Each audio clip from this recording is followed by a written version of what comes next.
Hello, I hope you're really well. I've recently finished a series of paintings and I'm now in that phase where I have to think what's next. So I thought I'd talk to you a little bit about that.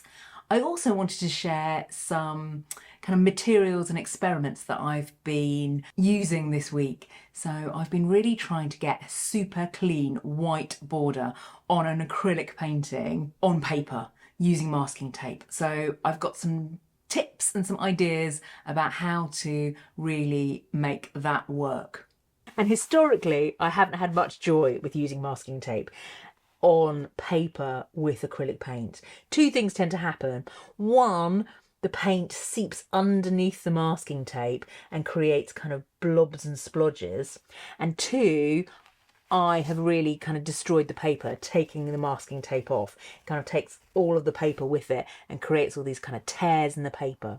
So this week I thought I would try and experiment and find a process and a way to prevent that happening. And I'm really pleased with the results. So I just thought I'd share what I've been doing in case you want to try out this kind of thing for yourself. So I'm using thick 350 GSM watercolour paper. Now these two paintings aren't really intended as finished paintings. They're really just my test pieces. They're little studies so I can try things out before I go to some sort of more finished, complete resolve paintings. I've taken the paper and I have basically put a border of masking tape, and then I have covered the painting surface with a clear layer of acrylic gesso. So this is by the brand Winsor & Newton. And using the clear gesso, I've painted it on, but I've also gone over the edges of the masking tape to kind of create an overlap. So what that does is it kind of seals this connection of the tape to the paper so that when you take it off, it's got a much cleaner line and the paint doesn't seep underneath. So I've put one layer of clear gesso overlapping the masking tape, and then I've let that dry. Then I've painted the paintings that I want to paint, and I've also added a layer of satin varnish. Now this was just an experiment for me. This is not really anything to do with the masking tape, but because I use such bright colours, I like to have a UV protection on my paintings. So the gesso helps to create a tighter bond with the masking tape and the paper and stop the paint seeping underneath. You can also do something similar with matte medium. And the masking tape I've used is a specific kind of masking tape. It's called frog tape, delicate. It's for delicate surfaces. So I've started the painting with delicate masking tape, a layer of clear gesso. I finished with a satin varnish that has got UV in it. If you are varnishing an acrylic painting, it's really important that the acrylic paint is super dry before you add varnish. So I left these paintings, I think it was about 36 hours, but you might even want to leave it longer if you've got really thick impasto paint. And then when I've done all of that, I go to take the masking tape off using a hairdryer. So heating up the masking tape and then very slowly taking the tape up, gently and slowly, so that the glue doesn't pull the paper away. And the slight heat from the hairdryer just releases the glue a little so that it's much easier to take out.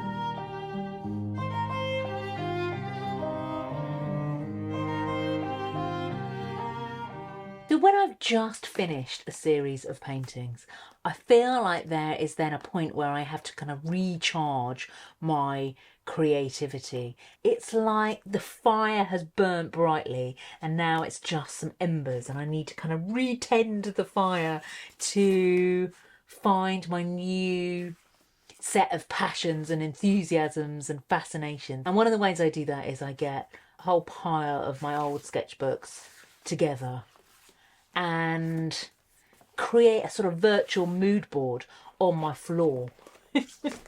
I'm just sort of going through looking for ideas, and I think importantly looking for how I might combine ideas in a new way. So it could be colour combinations, shapes, subject matter, it could be two different feelings. So I'm just wanting to kind of take notes, spot the things that are interesting me, exciting me, and see if I can find a new line of inquiry, like a detective looking for new information. Now, obviously, sometimes I might go out and about and draw outside or collect things from my house to draw. There's often things that I just haven't fully explored, that when you see them with new eyes, you think, oh my goodness, that's really interesting. And particularly when I see them in combination, I think it's often how things sit next door to other things that spark an interest.